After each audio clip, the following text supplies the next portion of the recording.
their employees. On News Talk 780 KOH. KOH News Time, 8:38. Good morning. I'm Monica J. And I'm Ross Mitchell. And joining us now is Joey Walker, owner of Leading Edge Threat Mitigation, retired law enforcement, and extensive background in, well, threat mitigation and active shooter situations. Joey, once again, welcome to News Talk 780 KOH. And good morning. Unfortunately, it's just a sad day again. Indeed it is. Well, let's talk about dealing with active shooters, and in particular, yesterday's tragic events at Sparks Middle School.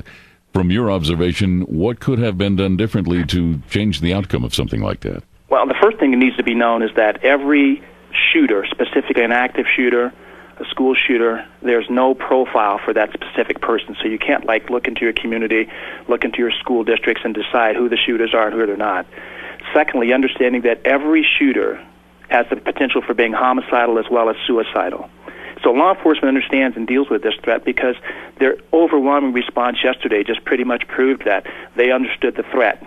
But understanding also that Washoe County School District has done a great deal with target hardening every Washoe County school. And without Monday morning quarterbacking, there's still a lot more that needs to be done. Yeah, we definitely don't want to see that. But here's a big question for you, Joey. I mean, being former law enforcement, when do you start teaching kids, especially what we've seen ever since Columbine, that, anybody could be a potential shooter, even a classmate? When do you start training for that? When my kids were in elementary school and middle school, they understood the concept of, unfortunately, bad guys doing horrible things. And I taught them at that point, before the school actually came out and dealt with the student body and dealing with all the drills, what to do in the case of an active shooter. And the first thing I taught them is to, as soon as they hear shots, to get as low as possible and to try to figure out what direction the shots are coming from.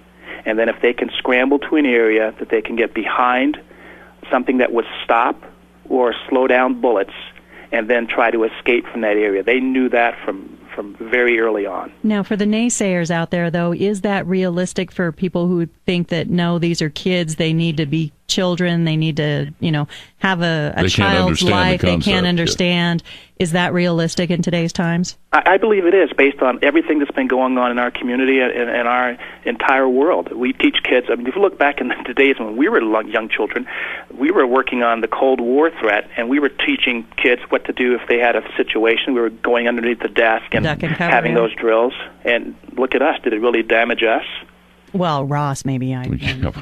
Now, getting back to the situation yesterday, there's a big difference between, an active shooter in a room or a building versus one that's outside. I mean, what's the different reaction or what's the appropriate response in each of those situations? And indeed, is it different? And to some ways it is, but we still have to look at how we can enhance our emergency plans to incorporate the shooter from all different aspects. And I'm talking about inside a facility as well as outside a facility. And those are the things we need to take a look at and take a really hard look at. I'm sure that they'll be doing the debriefing on this from all aspects and looking at how we can improve our community to keep it much safer. I would just hope that they would incorporate all the minds that would provide logical and rational input and not just have group thought into thinking, well, this is just fine, our response was great, because we can always improve a situation. All right, let's talk about the lockdown and release procedures. What are your thoughts on that? Well, again, locking down a facility, or specifically a school, it's great. And I think that the improved communication needs to happen, such as I believe that every teacher should be required to have a cell phone and have it on them so that a mass text can go out from the school administration advising this is what's going on, and to keep those individuals in those classrooms with updated information to alleviate fears and concerns from kids who are locked down. They can also improve the communication by reaching out to outside facilities and having someone control the flow of information from inside the school to outside the school, so that you don't have parents rushing to the school and are greatly concerned about their loved ones, about what's going to happen and where they're going to go. And regarding the lockdown procedures and release procedures, I'm sure we can do that much better. And specifically, what do you have in mind for that? Again, I think if we put all the cooler heads in a room and let them sit down and figure these things out, they can come up with a logical and rational plan that would facilitate the release of students back to their parents and guardians. And even if they've got something that they're doing, for me, if you don't know your teachers, if the parents don't know the teachers by this time of the semester, shame on someone. Joy, so you meet the teachers, you meet the parents, and you know that the teachers are going to be with their children in the classroom or in the facility that they've been locked down in and that can be released to. Well, now, in this situation, we do have parents complaining that they weren't notified fast enough, or that some parents actually were still dropping their kids off, and they were allowed to be dropped off. But after the situation was apparently under control, right? Right, yeah. and again, this is new to our community. When was the last school shooting that we actually had? I believe it was at Pine Middle School. Yeah, that was in, 06, I guess. And so we typically in law enforcement would be rushed to the scene, and we're typically looking for the person who's causing the harm. And unfortunately, that's something that's not done this often. And perhaps, again, looking at this and doing the rehash of the incident, looking at how we can set up traffic and crowd controls so we can stop people from coming into the area, so we can direct them to, this is what's happened, this is where you need to go to. Those types of concerns need to be obviously ironed out.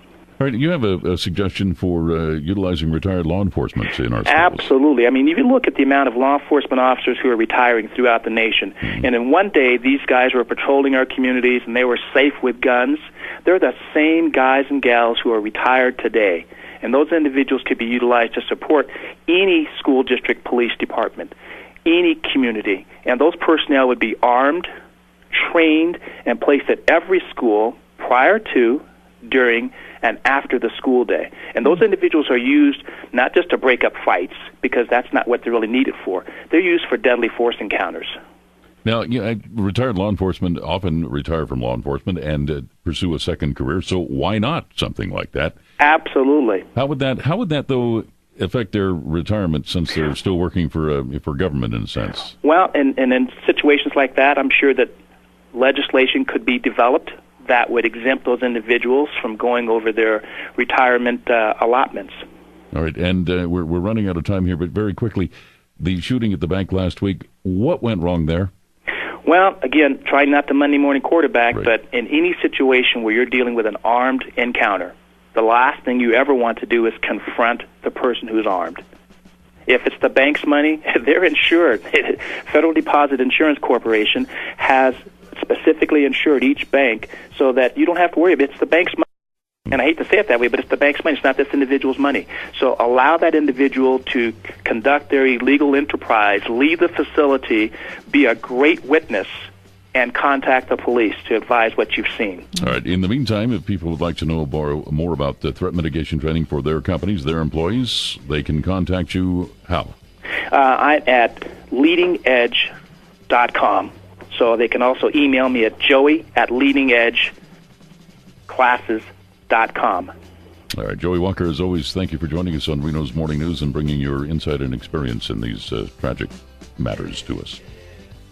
Perfecting the science of news and information. Reno's Morning